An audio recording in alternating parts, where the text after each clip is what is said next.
شخصی خاکہ نگاری ایک مشکل فن ہے۔ یہ غزل جیسی صنف ادب نہیں کہ ردیف و قافیہ کے گلدان میں پامال مضامین کو کاغذی پھولوں کی طرح سجا دیا جائے۔ یہ نثری نظم بھی نہیں کہ لفظوں کو ان کے معنوں سے جدا کر کے چھوٹی بڑی سطروں میں دفن کر دیا جائے۔ یہ علامتی افسانہ بھی نہیں کہ نثری نظم والوں کے دفن کردہ الفاظ کو جھاڑ پونچھ کر دوبارہ صفحہ کرتاس پر بکھیر دیا جائے۔ یہ جدید سفر نامہ بھی نہیں کہ سفر نامہ نگار خود تو ایئر ہوسٹسوں کے نرغے میں پرواز کرتا رہے اور بیچارہ قاری حیرت و استعجاب کی وادی پرخار میں پیدل چل چل کر اپنے طلبے لہولہان کر لے۔ شخصی خاکہ نگاری کے لیے 4 چیزوں کی ضرورت ہوتی ہے۔ سب سے پہلے تو ایسی آنکھ چاہیے جو کسی شخص کے ظاہر و باطن کا مشاہدہ کر سکے۔ پھر وہ بصیرت چاہیے جو ان عوامل کا تعین کر سکے جو کسی شخصیت کی تعمیر میں بنیادی حیثیت رکھتے ہیں۔ تیسری چیز حقیقت بیانی ہے، یعنی موضوع کو اسی طرح پیش کیا جائے جیسا وہ ہے، نہ کہ لکھنے والا اپنی منشا کے مطابق اس کے قد و قال سنوارے یا بگاڑے۔ چوتھی اور سب سے اہم چیز یہ ہے کہ خاکہ نگار کو لکھنے کا فن آتا ہو، وہ کم سے کم لفظوں میں زیادہ سے زیادہ معانی پیش کرنے کے ہنر سے واقف ہو۔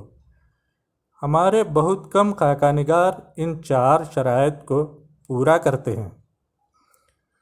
اس کا مطلب یہ نہیں کہ اردو میں اچھے خاکے نہیں لکھے گئے ہیں اور خاصی تعداد میں۔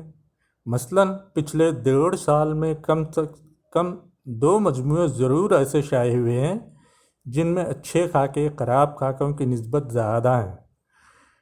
ان میں سے ایک مجموعہ پاکستان میں شائع ہوا ہے اور دوسرا ہندوستان میں۔ پاکستانی مجموعہ بزرگ افسانہ نگار ممتاز مفتی کا ہے، اوکھے لوگ۔ اوکھے پنجابی لفظ ہے جس کا مطلب ہے مشکل۔ ہندوستانی مجموعے کا نام خاکے ہے اور اس کے مصنف ہیں اویس سعید۔ ممکن ہے اویس سعید کا نام ہمارے بعض پڑھنے والوں کے لیے نیا ہو، لیکن اس سے کوئی فرق نہیں پڑتا کیونکہ بعض پڑھنے والوں کے لیے غالب کا نام بھی نیا ہوتا ہے۔ غالب کا تعارف نامہ تو ہم پھر کبھی پیش کریں گے۔ فی الحال اویس سعید کے بارے میں عرض ہے کہ وہ خاصے پرانے اور اہم افسانہ نگار ہیں۔ پاکستانی رسالوں خصوصاً مرزا ادیب کے زمانے کے ادب لطیف میں ان کی کئی کہانیاں شائع ہو چکی ہیں۔